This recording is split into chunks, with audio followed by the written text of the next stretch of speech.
Hi, friends. So, I am launching a series where I'm going to show you how you can become a content creator in 30 days. Now, this doesn't have to start at the beginning of the month, it doesn't have to start at the end of the month. You can really start it whenever and just count out 30 days from when you start. So, that's important for me to point out. But I'm going to break it up into 3 parts. So, the first set is going to be days 1 through 10. We're going to talk about thoughts and observations. The second part is going to be 11 through 20. We're going to be putting thoughts into action. And then days 20 through 30 is going to be the last set. And we're going to talk about setting yourself up for success. That's all I have to say for now. Grab your notepads, bring your energy, grab some coffee, tea, whatever you need to kind of get yourself going in your thoughtful mood. And let's get started. So from the first day to the 10th day, you want to really get into your head and figure out what you want to be a content creator about. That's probably the most important part, honestly, because without having a solid foundation to what you want to do, the rest of it's going to be really difficult to execute. So really think about, what are you passionate about? What do you get excited about? What do you find yourself focusing on outside of work, outside of school, outside of like your obligations? Like, what do you find yourself getting excited about? That's your passion. And it can be something totally different from what you're doing now. It can be very similar to what you're doing now if you are working in the workforce or have a major in school. It can be the same or totally different. It doesn't matter. As long as it pleases you, go for it.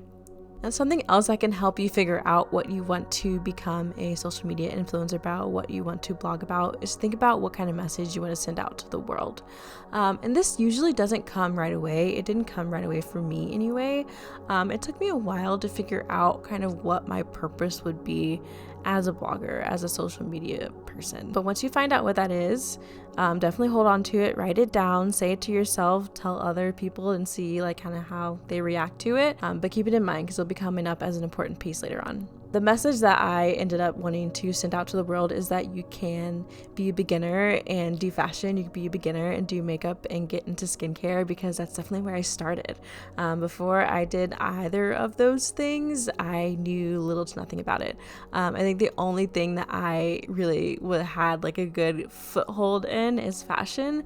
And even then, like I felt so weird saying, oh yeah, I'm a fashion blogger. Oh yeah, I want to be a fashion influencer. It's going to feel weird. Regardless of what you decide. So that's something also to keep in mind. Something else that can help you decide what you want to be in your social media presence is think about what's missing in the world out there right now.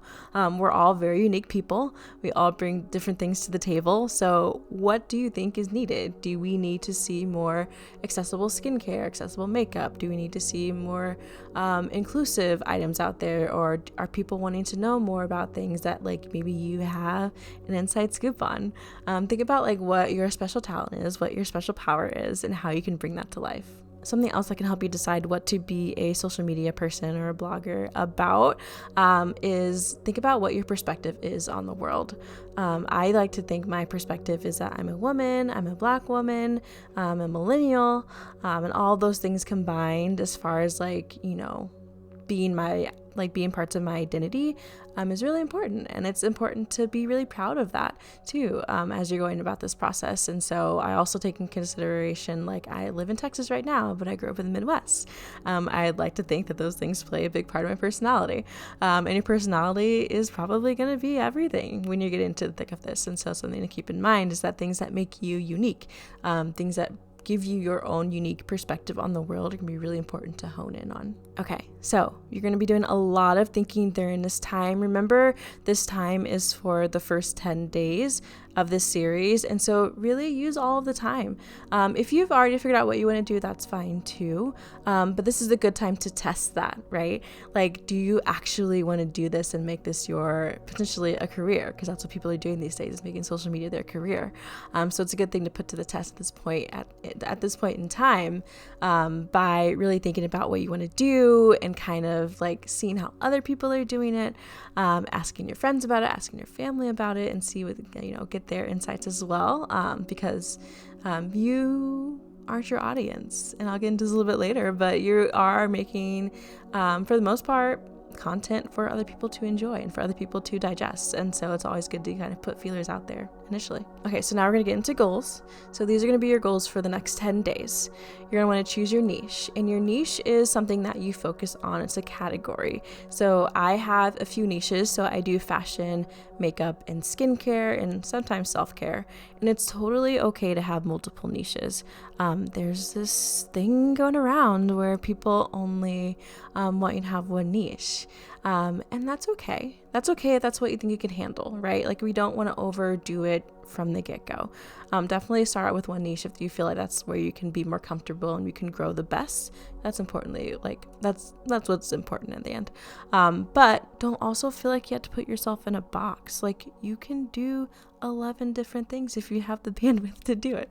That can be something that sets you apart, is that you have no niche. That's the thing now.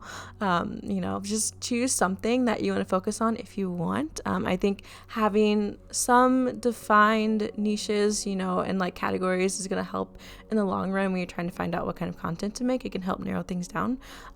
So yeah, that's one of your goals. Write it down.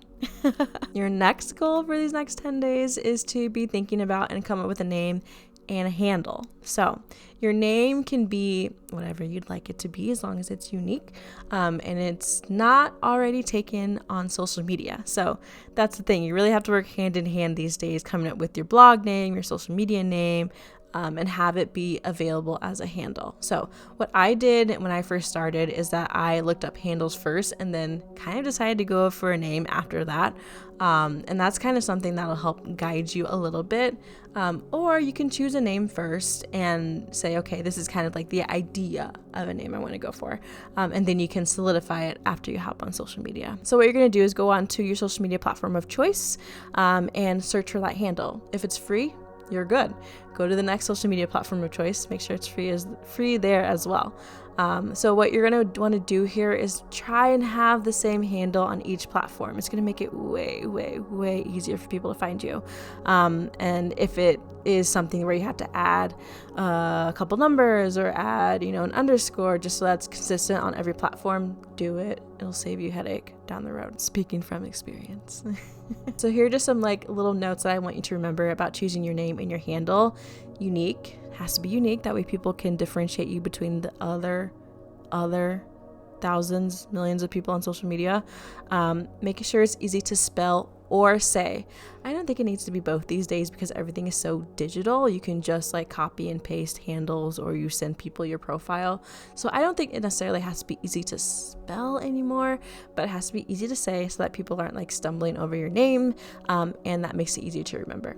The next thing is make sure it connects back to you. My two favorite colors are olive and brown, and I wear olive and brown all the time. So connect it back to yourself. Make it personal. My two favorite colors are part of my handle name, and so that's something that's personal to me. It doesn't have to be hyper personal, but something that you find a connection to, as I said before, is also good. And important here, if you want a website, you don't have to have a website these days, because there are things like Linktree, and then later has its own link in bio now too.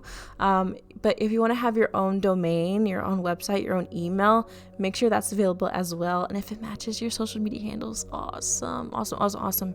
Snag it early so no one else snags it, and just make sure that it's all the same. I think having your website be a different domain is a little okay. I think it's okay. I think it's okay because it's really hard because there's so many domains out there, and websites have been around forever. So if you can't find it, that's okay. But I know for me, it was important. So I wanted to make sure everything was cohesive. So if you're like me, write that down. Okay. And do I have anything else to share with you? I think this is it for now. So I have more notes coming your way in parts 2 and 3. So make sure you stay tuned for that. But this is your homework. So it's day 1 for you. Get out there and crush it. So thoughts and observations. What are you passionate about? What message do you want to send out to the world? What's missing? What perspective do you have?